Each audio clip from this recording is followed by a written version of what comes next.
श्रोता प्रेमियों, मैं राम सागर शास्त्री आप लोगों के समक्ष रखने जा रहा हूं एक प्रसंग, सत्संग की महिमा। देखिए, व्यास जी ने श्रीमद् भागवत में एक श्लोक लिखा है कि भाग्योदयेन बहुपुण्य समर्जितेन सत्संगमं च लभते पुरुषाय दावयि। जब जन्म जन्मांतर के पुण्यों का उदय होता है तब मनुष्य को सत्संग प्राप्त होता है। गोस्वामी तुलसीदास जी ने श्री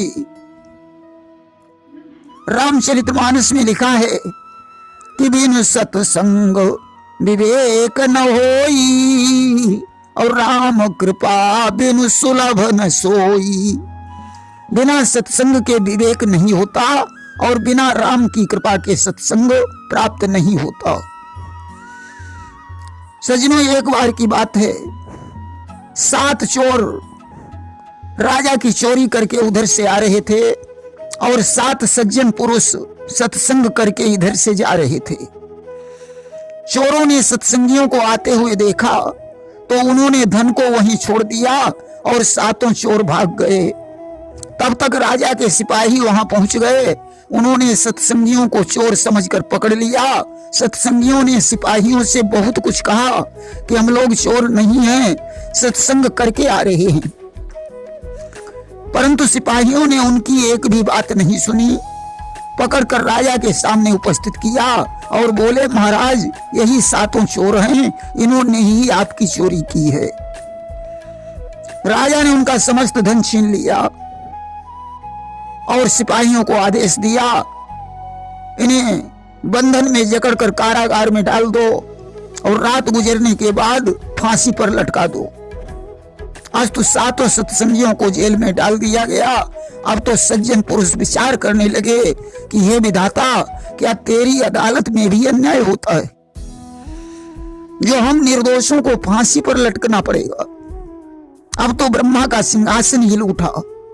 उन्होंने सरस्वती से कहा, देवी जाओ और राजा की बुद्धि को शुद्ध कर दो।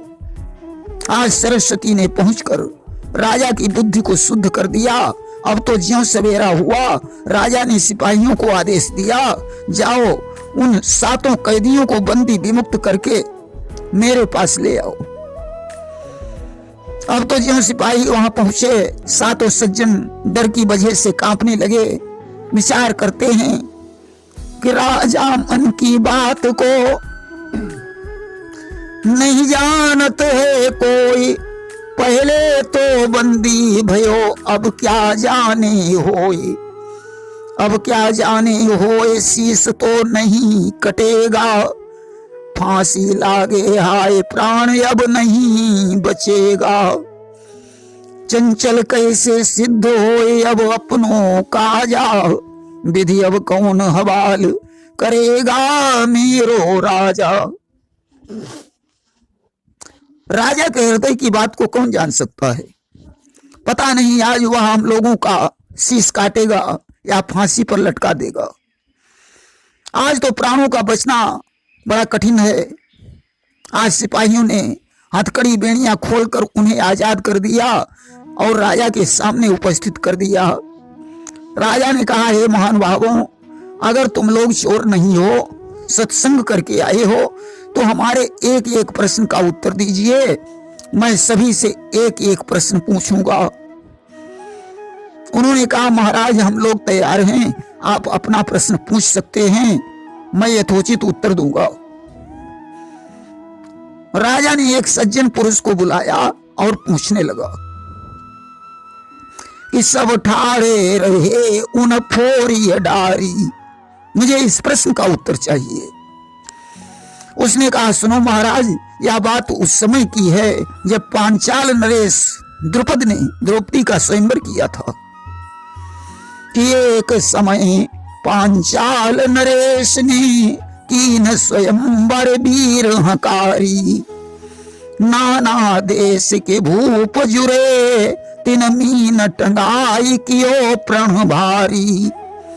तेल कढ़ा में छाह बिलो की जो बेधई मीन वाई धनुधारी।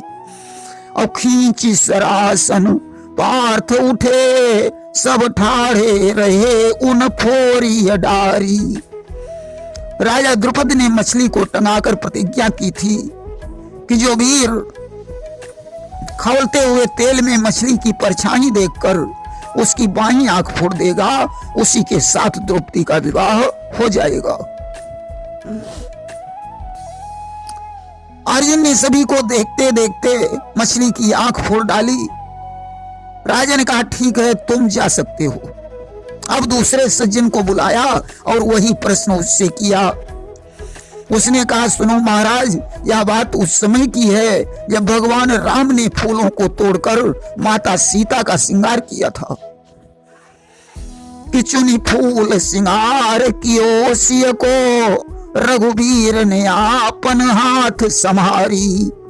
अवाई जयंत ने चोंच हनी लखी खून की धार उठे धनुजारी। सीक को बांध दियो प्रभु छोड़ी गयो तिहु लोक सुकाग दुखारी। और राम ने आँखी में तीर हनो सब ठाड़े रहे उन फोरी डारी। उस समय इंद्र के पुत्र जयंत ने माता सीता के ऊपर चोंच का प्रहार कर दिया। राम ने सींग का बाण छोड़ दिया। तीनों लोकों में जब उसे कहीं शरण नहीं मिली तो राम के पास लौट आया। भगवान राम ने सबके देखते देखते जयंत की एक आंख फोड़ डाली। राजा ने कहा ठीक है, तुम भी जा सकते हो। अब तीसरे सज्जन का नंबर आया। राजा ने वही प्रश्न उससे पूछा।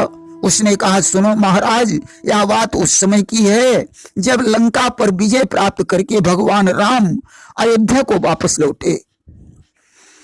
कि जीति के लंक फिरे गृह राम सियायुत राज रहे धनुजारी। लई मणिमाल विभीषण बेगी सुमेली के राम के कंठ सुखारी। राम उतारी सिया उर्मेली सिया हनुमान के कंठ संहारी। और दातन चाबी कपीस लई सब ठाड़े रहे उन फोरी डारी। जब भगवान राम सीता के सहित सिंहासन पर विराजमान हुए उस समय विभीषण ने मोतियों की माला लेकर राम के गले में डाल दी। राम ने वो माला सीता के गले में डाल दी। सीता जी ने हनुमान को पहना दी। हनुमान ने सबके देखते देखते सारी माला दांतों से फोड़ डाली। राजा ने कहा ठीक है, तुम भी जा सकते हो। अब चौथे सज्जन का नंबर आया। वही प्रश्न राजा ने उससे किया। उसने कहा सुनो महाराज, यह बात उस समय की है जब दध की मटकियां सर पर रखकर गोपियां दही बेचने मथुरा को जा रही थी। कि सर पे रखी के दध की मटकी मथुरा को चली दधी बेचन बारी।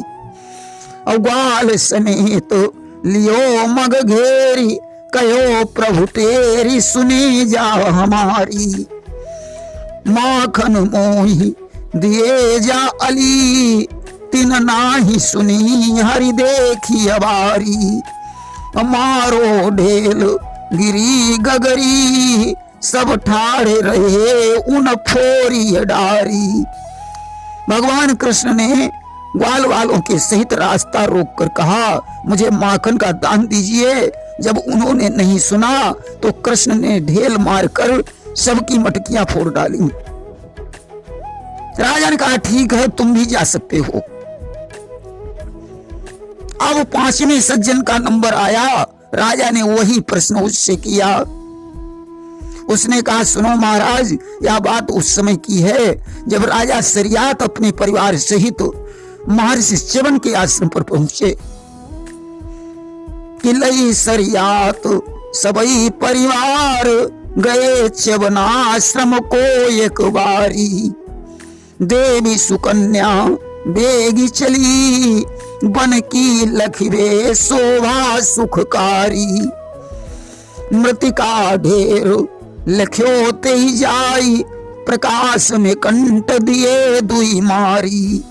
और जाई चुभे ऋषि आखिन में, सब ठाड़े रहे उन फोरी डारी। वहां राजा की पुत्री सुकन्या ने मिट्टी का एक टीला देखा जिसकी 2 बामियों से प्रकाश आ रहा था। उसने दोनों बामियों में 2 कांटे चुभो दिए जो च्यवन के नेत्रों में जाकर लगे और उनकी आंखें फूट गईं। राजा ने कहा ठीक है, तुम भी जा सकते हो। अब छठे सज्जन का नंबर आया। राजा ने वही प्रश्न उससे किया। उसने कहा सुनो महाराज, यह बात उस समय की है जब भगवान विष्णु ने वामन का रूप धारण किया था कि वामन रूप बनाई के आजू गए बलि जाचन हेतु खरारी, और 3 कदम क्षितिदान करऊ बलि से करवाई है कौल करारी। शुक्र गुरु धरि सूक्ष्म स्वरूप कमंडल रोकी दई जलधारी, और डारी कुशा सोया खिच भी सब ठाड़े रहे उन फोरी डारी। राजा बल को जांचने के लिए भगवान ने 3 कदम पृथ्वी मांगी। शुक्राचार्य सूक्ष्म रूप बनाकर कमंडल में बैठ गए। उन्होंने जल नहीं गिरने दिया। भगवान ने टूटी में कुशा की नोक डाल दी जिससे शुक्राचार्य की एक आंख फूट गई। राजा ने कहा ठीक है, तुम भी जा सकते हो। अब 7वें सज्जन का नंबर आया। राजा ने वही प्रश्न उससे किया। उसने कहा सुनो महाराज, यह बात उस समय की है जब गिरिजा के सहित भगवान शंकर कैलाश पर्वत पर विराजमान थे कि गिरिराज किशोरी को संग लिए गिरिराज पे राज रहे त्रिपुरारी, रूप अनूप न जाई कहो गिरिजा मुख चंद्र लजा बनहारी।